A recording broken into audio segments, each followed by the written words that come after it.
എന്തുകൊണ്ടാണ് നമ്മിൽ ചിലർക്ക് തഹജ്ജുദ് നിസ്കരിക്കാൻ കഴിയുകയും മറ്റ് ചിലർക്ക് കഴിയാതിരിക്കുകയും ചെയ്യുന്നത്?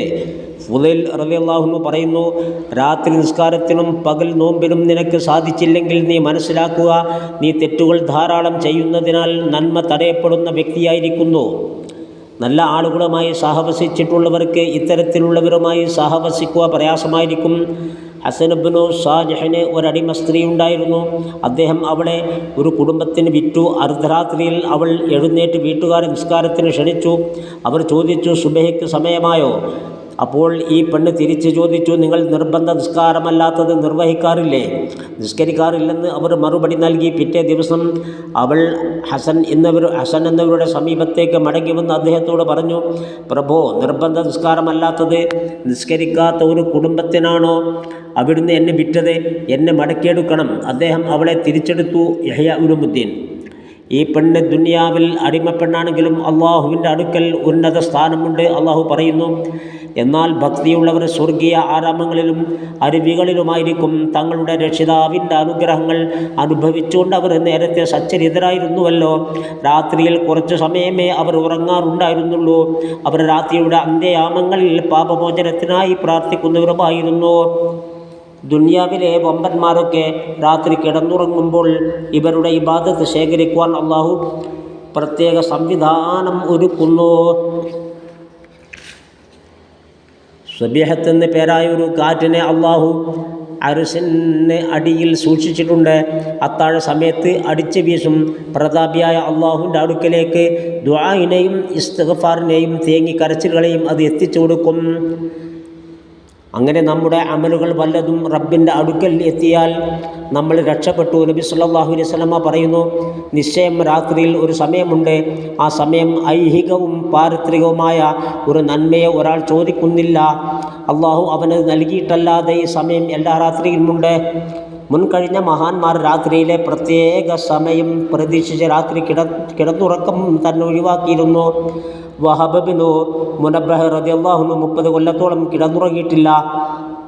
രാത്രി നിസ്കാരങ്ങളിൽ റക്അത്ത് വർദ്ധിപ്പിക്കുന്നതിനേക്കാൾ ഖിറാഅത്ത് വർദ്ധിപ്പിക്കൽ അഭികാമ്യം. എന്നിട്ട് അദ്ദേഹം പറയുന്നു, എൻ്റെ വസതിയിൽ തലയിണ ഉണ്ടാകുന്നതിനെ ശൈത്താൻ ഉണ്ടാകുന്നതിനേക്കാൾ അപകടമായി ഞാൻ കാണുന്നു. കാരണം തലയിണ ഉറക്കിനെ ക്ഷണിച്ചു വരുത്തും. ആ മഹാന്മാരുടെ പാത പിൻപറ്റി പരലോകത്തേക്കുള്ള സമ്പാദ്യം നാം വർദ്ധിപ്പിക്കണം. നീ ഉറക്കമുണർന്ന് രാത്രി തഹജ്ജുദ് നിസ്കരിക്കുകയും എല്ലാ മുഅ്മിനുകൾക്കും പാപമോചനം തേടുകയും ചെയ്ത തെറ്റുകൾ ഓർത്ത് കരയുകയും ചെയ്യുക. രാത്രിയിലുള്ള രണ്ട് റക്അത്ത് നിസ്കാരം ശാശ്വത സ്വർഗത്തിലെ ശ്രേഷ്ഠമായ നിധിയാകുന്നു. പരലോകത്തിന് പ്രാധാന്യം നൽകിയവർ ഒക്കെ തഹജ്ജുദ് നിസ്കാരത്തിലും പ്രാധാന്യം നൽകിയവരാണ്. അബു ഹനീഫ ഇമാമിൻ്റെ ചരിത്രം ഓർക്കുക. ഇമാം അബു ഹനീഫ റളിയല്ലാഹു അൻഹു രാത്രിയുടെ പകുതിയും സജീവ ആരാധനയിൽ കഴിയുമായിരുന്നു. ഒരു ദിവസം ഒരു കൂട്ടം ആളുകൾക്ക് മുന്നിലൂടെ അദ്ദേഹം നടന്നു. അവർ പറഞ്ഞു, ഇദ്ദേഹം രാത്രി മുഴുവൻ ആരാധനയിൽ ഏർപ്പെടുന്ന ആളാണ്. അതോടെ ഇമാം അവർകൾ പറഞ്ഞു, ചെയ്യാത്ത കാര്യങ്ങൾക്ക് പ്രശംസിക്കപ്പെടുന്നത് ഞാൻ ഇഷ്ടപ്പെടുന്നില്ല. പിന്നീട് അദ്ദേഹം രാത്രി മുഴുവൻ ആരാധനയിലായി സജീവമാക്കാൻ തുടങ്ങി. രാത്രിയിൽ ഉപയോഗിക്കുന്ന ഒരു പുതപ്പ് പോലും അദ്ദേഹത്തിനില്ലായിരുന്നു. അതുകൊണ്ട് വിശ്വാസികൾ തഹജ്ജുദ് നിസ്കാരത്തെ മുറുകെ പിടിക്കണം. അള്ളാഹുവിൻ്റെ റഹ്മത്ത് കിട്ടുവാനുള്ള മാർഗമാണിത്. നബി സല്ലല്ലാഹു അലൈഹി വസല്ലമ പറയുന്നു, അബൂ ഹുറൈറ റളിയല്ലാഹു അൻഹു നിവേദനം, റസൂൽ സല്ലല്ലാഹു അലൈഹി വസല്ലമ പറഞ്ഞു, രാത്രിയിൽ എഴുന്നേറ്റ് നിസ്കരിക്കുകയും തൻ്റെ ഭാര്യയെ ഉണർത്തുകയും ഉണർന്നില്ലെങ്കിൽ വെള്ളം കുടഞ്ഞ് ഉണർത്തുകയും ചെയ്യുന്ന പുരുഷനെയും അപ്രകാരം ഭർത്താവിനോട് ചെയ്യുന്ന സ്ത്രീയെയും അള്ളാഹു അനുഗ്രഹിക്കട്ടെ. രാത്രി സുഖസുഷുപ്തിയിൽ മയങ്ങുമ്പോൾ റബ്ബിൻ്റെ പ്രതിഫലം ആഗ്രഹിച്ച് ഞെട്ടി ഉണരുന്നവരാണ് വിശ്വാസികൾ. പേടിയോടും പ്രത്യാശയോടും കൂടി അള്ളാഹുവിനോട് പ്രാർത്ഥിക്കാനായി കിടന്നുറങ്ങുന്ന സ്ഥലങ്ങളിൽ നിന്ന് അവരുടെ പാർശ്വങ്ങൾ അകലുന്നതാണ്. അവർക്ക് നാം നൽകിയതിൽ നിന്ന് അവർ ചെലവഴിക്കുകയും ചെയ്യും. تتجافى جنوبهم عن المضاجع يدعون ربهم خوفا وطمعا ومما رزقناهم ينفقون. ചിലർക്ക് പരാതി തഹജ്ജുദിന് എഴുന്നേൽക്കാൻ കഴിയുന്നില്ല എന്നാണ്. അതിന് ചില കാര്യങ്ങൾ ശ്രദ്ധിക്കാൻ പണ്ഡിതന്മാർ പഠിപ്പിച്ചിട്ടുണ്ട്.